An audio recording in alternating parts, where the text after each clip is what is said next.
Добрый день, мои уважаемые зрители!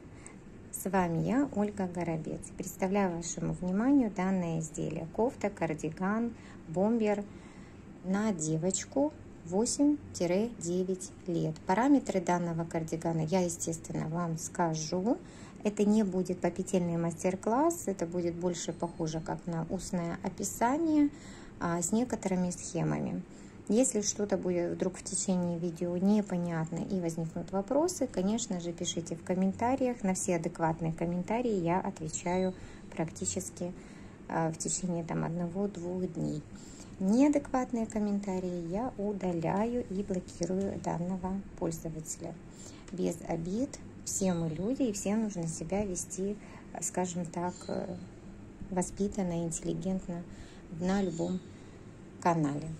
Значит, приступаем к описанию. Набрала я на спицы номер 4 на горловину 92 петли. 90 петель это были основные петли, и 2 петли это, естественно, идут у нас кромочные.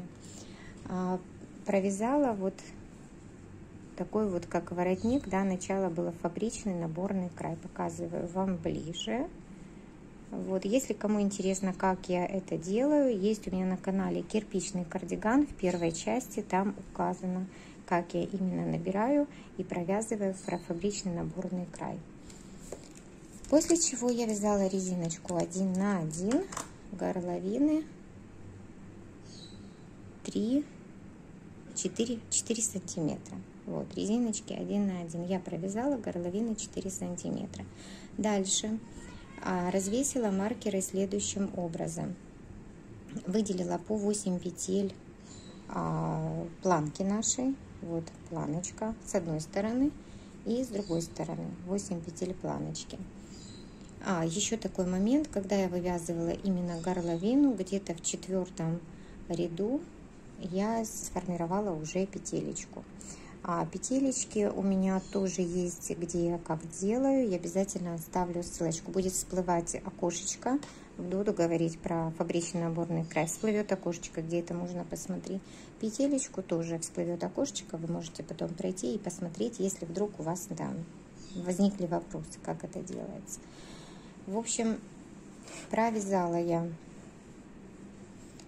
горловину, развесила маркеры следующим образом. Сейчас я покажу на схеме, как это было. Вот наш круг, да, набора. Здесь мы провязали вот эту вот горловину, выделили регланные линии. 4 регланные линии у нас идут. Здесь у нас 2 петли, здесь у нас 2 петли, здесь 2 петли, здесь 2 петли. И идет у нас вперед.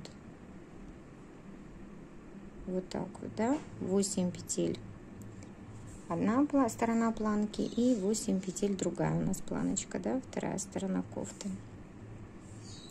Дальше я взяла на рукава по 9 петель с каждой стороны. На спиночку у меня ушло 30 петель. Вот, и остаток напополам по 10 петель у меня ушло наперед. Значит, смотрите, развесили маркеры таким следующим образом. Выделили планку, 8 петель с одной стороны, 8 петель с другой, 2 петли регланной линии, 9 петель рукава, 2 петли регланной линии, 30 петель спиночки, 2 петли регланной линии, 9 петель рукава и 2 петли регланной линии. И вот у вас получается 10 петель переда. Дальше начинаем вывязывать регланную линию. У меня же регланная линия провязана, сейчас скажу сколько сантиметров. Я делала через ряд прибавочки. Вот видите, у меня 2 лицевые выделены регланной линии. Я всегда замеряю от начала горловины. Вы же можете взять только вот так вот саму регланную линию померить. Вот, меряем регланную линию, она у меня получилась 19 сантиметров. Вот. Если же мы берем от горловины, да, то она получается 23 сантиметра. Провязываете и делала я из воздушных петель. Нет, не из воздушных, я, по-моему, делала из предыдущей петли. Ну, в принципе, вы делаете вашим любимым способом, какой вам больше всего нравится, через ряд прибавочки. Перед регланной линией и после регланной линии. И так во всех случаях. Вывязываем регланные линии, при этом мы не меняем. Все время вязала я лицевой гладью. Кроме планки. Планка у меня была полупатентная резинка. Вот ее видно. Как бы вытянутые такие петли получаются. И не забывала формировать сразу же петельки для наших пуговичек на планке. Примерно у меня было там расстояние каждые 7 сантиметров. Да, я формировала петелечку для пуговичек. В общем, провязали мы регланные линии, закрыли рукава на дополнительную нить. Вот каждый рукавчик. Если у вас есть, допустим, свободные спицы меньшего размера, можете перебросить на спицы петли рукава. Это вы смотрите сами. На детском изделии я такое как бы практикую, потому что детское изделие свяжется достаточно быстро и не будет такой прям сильной возможности, чтобы петли рукава вытянулись из-за тяжести спиц. Вы же смотрите сами. Если вам удобнее закрыть, закрываете на дополнительную нить другого цвета рукава и продолжаете вязать дальше. После того, как я все это закрыла, я набрала подрезы, вот наши, по 16 петель с каждой стороны. Набрала с одной стороны и с другой стороны. И провязала один ряд, вот полностью, когда у меня оказалась тушка на спицах, провязала изнаночными петлями. Ну, разумеется, кроме нашей планки. Для того, чтобы разделить лицевую гладь от следующего момента этого узора. Провязала изнаночный.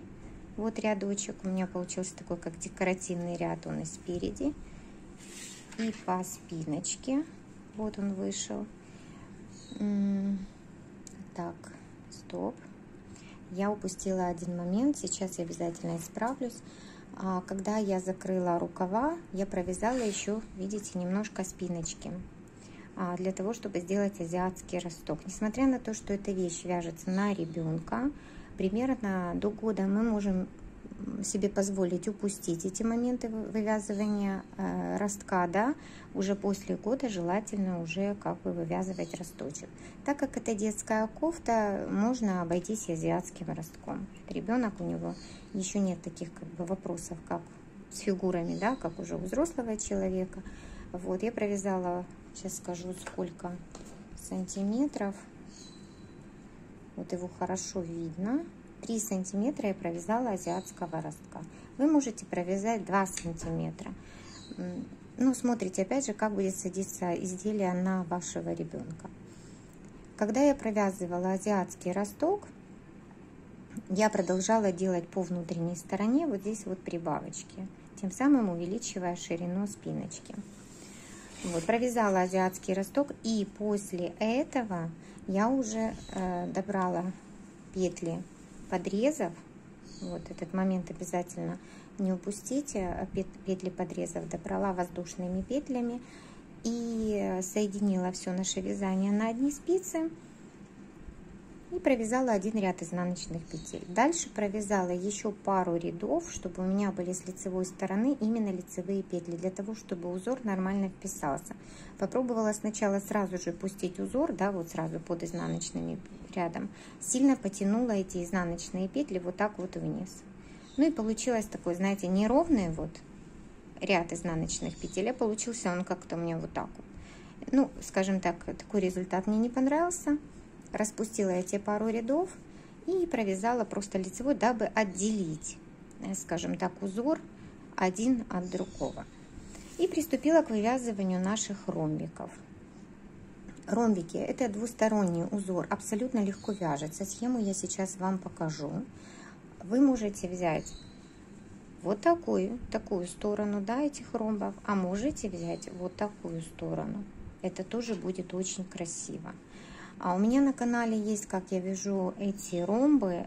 Ссылочку я обязательно оставлю, сейчас окошечко всплывет. Вы можете отдельно посмотреть попетельно, как я их вывязываю. Кому это не обязательно, ну как бы не совсем нужно, я вот вам предлагаю схему, зафиксировать себе схему.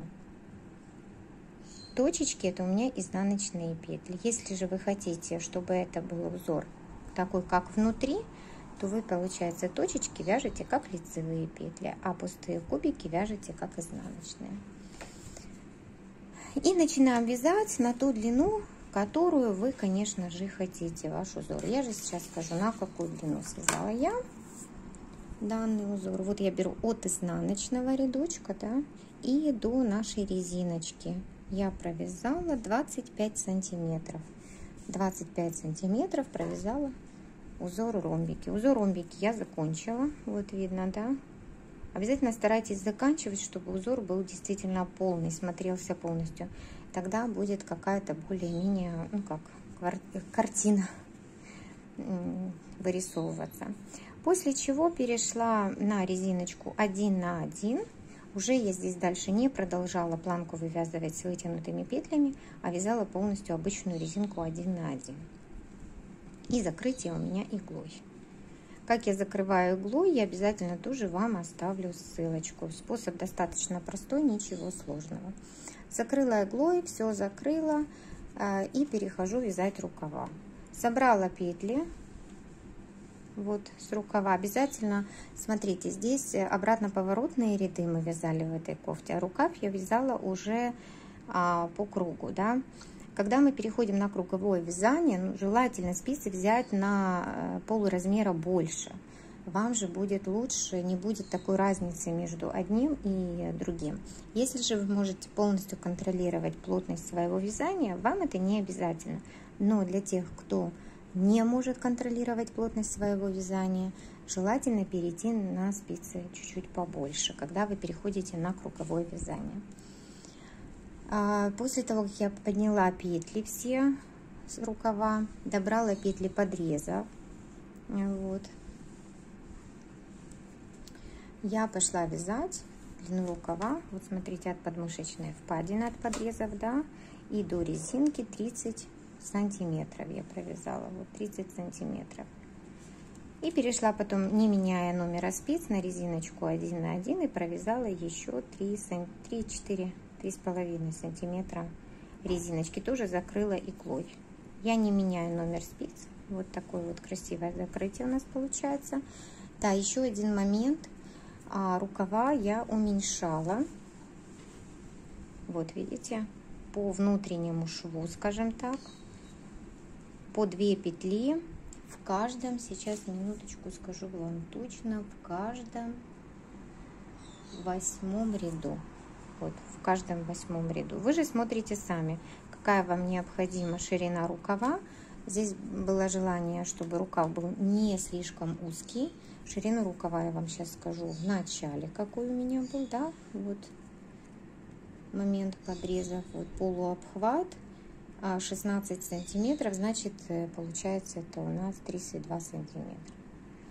Вот 32 сантиметра полностью объем рукава был. И в конце, я прошу прощения, у меня новый штатив, я еще к нему не очень привыкла, постоянно его цепляю, поэтому видео немножечко дергается. И вот так у нас получается 8, итого 16 сантиметров у нас объем резиночки. Собственно, длина изделия, давайте я вам скажу полностью по передней планке 45 сантиметров. Так как мы вывязывали небольшой, да, азиатский росток, естественно, по спиночке изделие будет немножечко длиннее. Сейчас я вам скажу, насколько. 51 сантиметр у меня получилось по спиночке, от горловины и до самого низа. Изделие вязалось очень-очень легко. Единственный, конечно, недостаток вывязывания шерсти теплой резины, это теплой пряжи, это летом жара. Но если у вас есть кондиционер и хорошее настроение, то для вас это не будет являться проблемой. Потом пришила пуговки. Пуговок у меня здесь 1, 2, 3, 4, 5, 6 получилось на все изделие.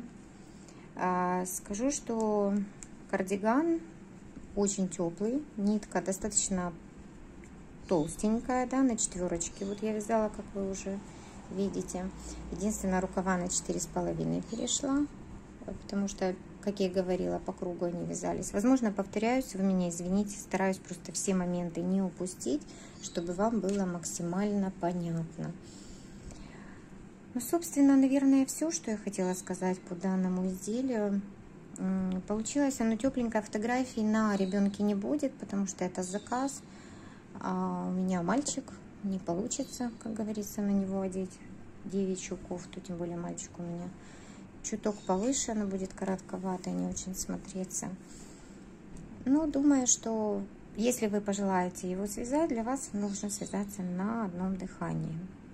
Вот. Кофта очень простая в исполнении и очень, думаю, будет приятно вашему ребенку носить данное изделие. Изделие легкое, 300 грамм, как я уже говорила. Вот мне было 3 моточка, это все, что осталось с третьего моточка. Вот. Нитка хорошая, теплая, очень теплая, я бы сказала. После стирки она не села, не вытянулась.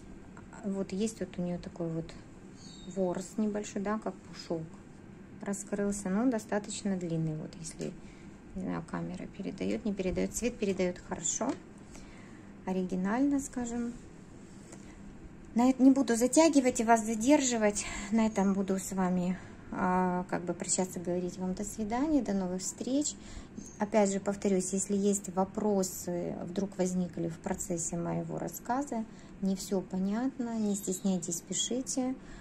Отвечу на все вопросы, которые вас интересуют и возникли в период просмотра данного видео. Желаю вам хорошего настроения, всем добра и тепла в доме. Всего хорошего. С вами была Ольга Горобец.